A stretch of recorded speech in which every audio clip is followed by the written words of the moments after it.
ಛತ್ರಪತಿ ಶಿವಾಜಿ ಮಹಾರಾಜರ 395ನೇ ಜಯಂತ್ಯೋತ್ಸವ ಕಾರ್ಯಕ್ರಮ ಬಾಗಲಕೋಟೆ ನಗರದಲ್ಲಿ ಅದ್ದೂರಿಯಾಗಿ ಸಂಭ್ರಮ ಸಡಗರದಿಂದ ಜರುಗಿತು. ಬಾಗಲಕೋಟೆಯ ನಗರದ ಹೊಳೆ ಆಂಜನೇಯ ದೇವಸ್ಥಾನದಿಂದ ಶಿವಾಜಿ ಮಹಾರಾಜರ ಪುತ್ಥಳಿಯ ಮೆರವಣಿಗೆ ಪ್ರಾರಂಭವಾಗಿ ತರಕಾರಿ ಮಾರುಕಟ್ಟೆ ಮೂಲಕ ಕಿಲ್ಲಾದ ಅಂಬಾಭವಾನಿ ದೇವಸ್ಥಾನದಿಂದ ವಲ್ಲಭಾಯ್ ಚೌಕ್ ಮೂಲಕ ಎಂಜಿ ರಸ್ತೆಯಿಂದ ಮತ್ತೆ ಹೊಳೆ ಆಂಜನೇಯ ದೇವಸ್ಥಾನಕ್ಕೆ ಅಂತ್ಯಗೊಳಿಸಲಾಯಿತು.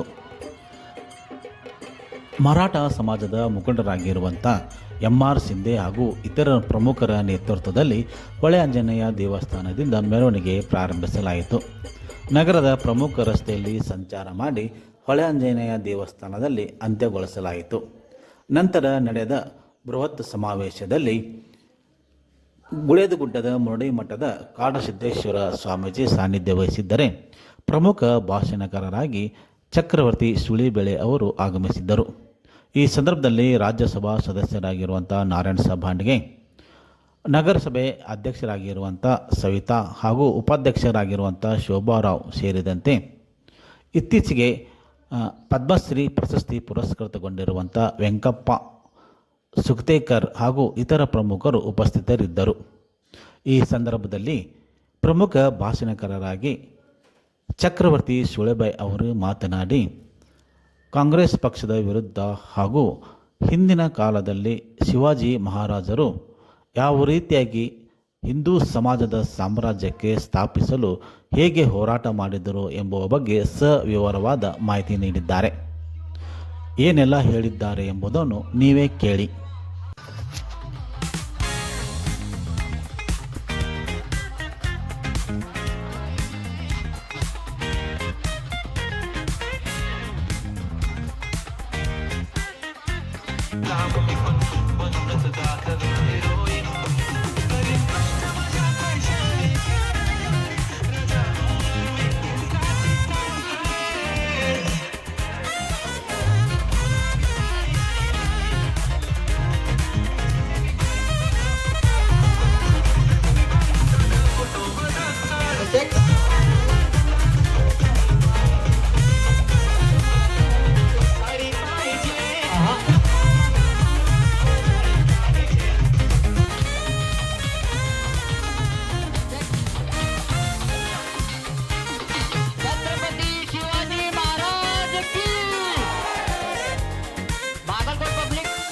ಸಮಾಜ ಇನ್ನು ತಲೆ ಎತ್ತಲಿಕ್ಕೆ ಸಾಧ್ಯ ಇಲ್ಲ ಅಂತಿದ್ದಾಗ ಅವುಗಳ ನಡುವಿನಿಂದ ಒಂದು ದನಿ ಎದ್ದು ಬಂತಲ್ಲ, ನಾನಿದ್ದೀನಿ ಕಂಡ್ರೋ, ಕಾಡ್ನಲ್ಲಿದ್ರೂ ಪರವಾಗಿಲ್ಲ, ಹಿಂದೂ ಸಾಮ್ರಾಜ್ಯವನ್ನ ಕಟ್ತೀನಿ ಅಂತ ಹೇಳಿದ್ದು ಶಿವಾಜಿ ಮಹಾರಾಜರು. ಅದು ಶಿವಾಜಿ ಮಹಾರಾಜರು.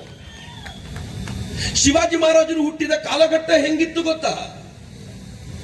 ಇವತ್ತು ಕೇಸರಿ ಶಾಲ್ ಹಾಕೊಂಡು ನಾವೆಲ್ಲ ಹಿಂದೂಗಳು ಅಂತೀವಿ, ಆದ್ರೆ ಆವತ್ತಿನ ಕಾಲಘಟ್ಟದಲ್ಲಿ ನಾನು ಗೌಡ ಆಗಿದ್ದೆ, ಮತ್ತೊಬ್ಬ ಬ್ರಾಹ್ಮಣ ಆಗಿದ್ದ, ಇನ್ನೊಬ್ಬ ಲಿಂಗಾಯತ ಆಗಿದ್ದ, ಇನ್ನೊಬ್ಬ ಮಹಾರಾಗಿದ್ದ, ಮತ್ತೊಬ್ಬನನ್ನ ದಲಿತ ಅಂತ ಮುಟ್ಟಿಸ್ಕೊಳ್ತಿರ್ಲಿಲ್ಲ, ಇನ್ನೊಬ್ಬನನ್ನ ದೂರ ನಿಲ್ಸಿರ್ತಿದ್ವಿ.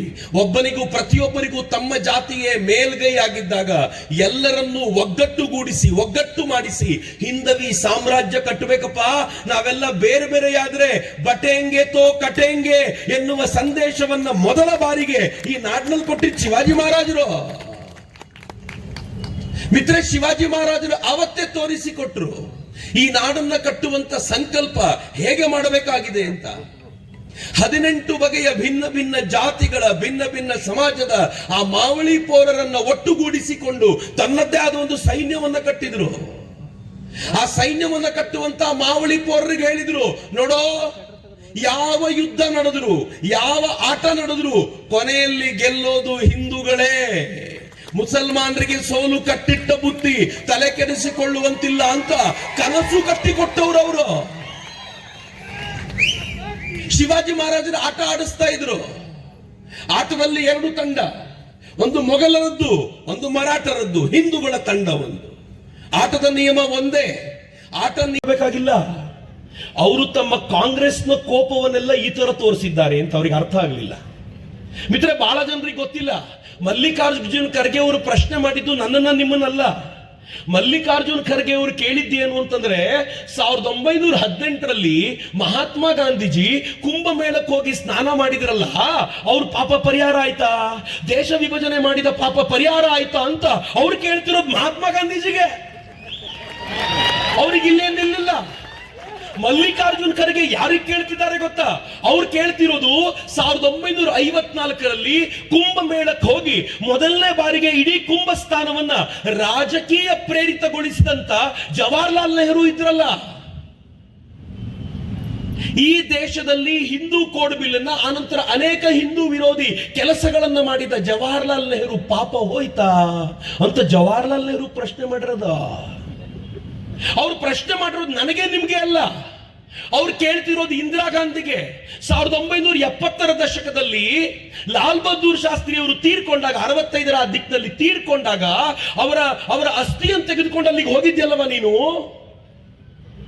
ಅಲ್ಲಿ ಅದನ್ನ ಹಾಕಿ ಸ್ನಾನ ಮಾಡಿ ಬಂದಿಯಲ್ಲ, ನಿನ್ನ ಪಾಪ ಪರಿಹಾರ ಆಯ್ತಾ ಅಂತ ಇಂದಿರಾ ಗಾಂಧಿಗೆ.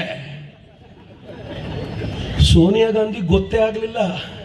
ಮಲ್ಲಿಕಾರ್ಜುನ್ ಖರ್ಗೆ ಕೇಳಿದ್ ಸೋನಿಯಾ ಗಾಂಧಿಗೆ, ಅಮ್ಮ ತಾಯಿ, ಅಟಲ್ ಬಿಹಾರಿ ವಾಜಪೇಯಿ ಪ್ರಧಾನಮಂತ್ರಿ ಆಗಿದ್ದಾಗ ಕುಂಭಮೇಳಕ್ಕೆ ಹೋಗಿ ಮುಳುಗ್ ಹಾಕಿ ಬಂದಿದ್ಯಲ್ಲ, ನಿನ್ನ ಇಷ್ಟೂ ದಿನದ ಪಾಪ ಪರಿಹಾರ ಆಯ್ತಾ ತಾಯಿ ಅಂತ ಅವ್ರಿಗೆ ಕೇಳಿರೋ ಪ್ರಶ್ನೆ. ಕಾಂಗ್ರೆಸ್ನವ್ರು ಚಪ್ಪಳೆ ಹೊಡ್ಕೊಂಡು ಕೇಳಿದ್ರು, ಅಯ್ಯೋ ಎಂತ ಪ್ರಶ್ನೆ ಕೇಳ್ಬಿಟ್ರು ಅಂತ. ಪ್ರಶ್ನೆ ಕೇಳಿದ್ ಇವ್ರಿಗೆ ಅಂತ ಗೊತ್ತಾಗ್ಲಿಲ್ಲ. ಮಲ್ಲಿಕಾರ್ಜುನ್ ಖರ್ಗೆ ಒಂದು ಗೂಗ್ಲಿ ಹಾಕಿದ್ರು, ಇವತ್ತಿನವರೆಗೂ ಗೂಗ್ಲಿ ಹಾಕಿದ್ದಾರೆ ಅಂತ ಯಾರಿಗೂ ಗೊತ್ತೇ ಆಗ್ಲಿಲ್ಲ. ಏನ್ ಅವಸ್ಥೆ ಇದೆ ನೋಡಿ ಅವರದ್ದು. ಆದ್ರೆ ಎಂತ ಹಿಂದೂ ದ್ವೇಷ ಇವರದ್ದು. ಹಿಂದೂಗಳ ರಾಮ ಮಂದಿರ ಇವರಿಗೆ ಆಗಲಿಲ್ಲ, ಇವ್ರು ಹೋಗ್ಲಿಲ್ಲ. ರಾಮ ಮಂದಿರದ ಇನಾಗ್ರೇಷನ್ಗೆ ಇವ್ರು ಹೋಗಲಿಲ್ಲ ಮಿತ್ರರೇ. ಯಾಕೆ ಹೋಗಲಿಲ್ಲ ಅಂತಂದ್ರೆ ಇದು ಮುಸಲ್ಮಾನರು ಕೊಟ್ಟಂತ ಗೌರವ ಅಂತ ಭಾವಿಸಿಕೊಂಡು ಅವರು ಸರ್ಕಾರಗಳನ್ನ ಮುಸಲ್ಮಾನರ ಸರ್ಕಾರ ಅಂತ ಹೇಳ್ಕೊಂಡು ತಿರುಗಾಡ್ತಾರೆ. ಈ ಹಿಂದುತ್ವ ವಿರೋಧಿ ಚಿಂತನೆ. ನಾವು ಹೇಳಿದ್ರು ಅನ್ಸುತ್ತೆ, ಶಿವಾಜಿ ಮಹಾರಾಜರು ಮತ್ತು ಬಸವೇಶ್ವರರ ಪ್ರತಿಮೆ ಒಂದು ಶೆಡ್ನಲ್ಲಿ ಬಿದ್ದಿದೆ ಅಂತ. ಕೇಳಬೇಕಾದ್ರೆ ಸಂಕಟ ಅನ್ಸತ್ತೀರಿ ನನ್ಗೆ. ಯಾವ ಬಸವಣ್ಣ ಆಧ್ಯಾತ್ಮಿಕತೆಯ ಡಿಂಡಿಮವನ್ನ ಇಡೀ ನಾಡಿಗೆ ಕೊಟ್ಟರು, ಬಾರಿಸಿದ್ರು, ಅಂತ ಬಸವಣ್ಣನವರ ಮೂರ್ತಿ ಶೆಡ್ನಲ್ಲಿ ಬಿದ್ದಿರ್ಬೇಕಾ? ಅಂತ ಶಿವಾಜಿಯವರ ಮೂರ್ತಿ ಶೆಡ್ನಲ್ಲಿ ಬಿದ್ದಿರ್ಬೇಕಾ? ಇದು ಅವಮಾನ ಮಿತ್ರರೇ.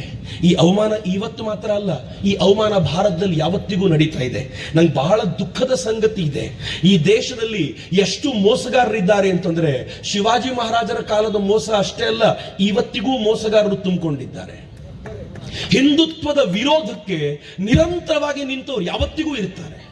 ನಾನಿದನ್ನು ಪೊಲಿಟಿಕಲ್ ಮಾಡ್ಲಿಕ್ಕೆ ಇಚ್ಛೆ ಪಡಲ್ಲ, ಆದರೆ ಹಿಂದುತ್ವದ ವಿಚಾರ ಬಂದಾಗ ನನಗೆ ಯಾವ ಪಾರ್ಟಿಯೂ ಕಣ್ಣಿಗೆ ಕಾಣೋದಿಲ್ಲ ರೀ. ಹಿಂದುತ್ವ ಒಂದೇ ಎಲ್ಲಕ್ಕಿಂತಲೂ ಮುಖ್ಯ, ಉಳಿದು ಎಲ್ಲರೂ ಫಾಲೋ ಮಾಡಬೇಕು.